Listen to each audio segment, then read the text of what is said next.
আমি আহ্বান জানাবো আমাদের নেতাদেরকে যে নতুন বাংলাদেশ, নতুন রাজনীতির সৃষ্টি হয়েছে।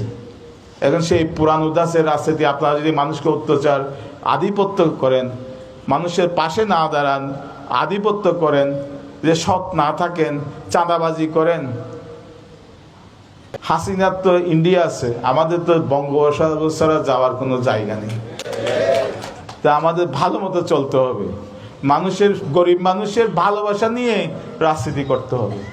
সেই পুরানো মান্দাত্তা আমলের এই যে শক্তিশালী, আমি যত বেশি শক্তিশালী, আমার ক্ষমতা তত, এই রাজনীতি থেকে আমাদের বিদায় দিতে হবে। আমাদের মানুষের ভালোবাসা নিয়ে রাজনীতি করতে হবে। ভালোবাসার শক্তি কিন্তু ক্ষমতার শক্তির থেকে ভালোবাসার শক্তি কিন্তু বেশি। ভালোবাসার শক্তিকে কেউ আটকাতে পারে। يا مرحبا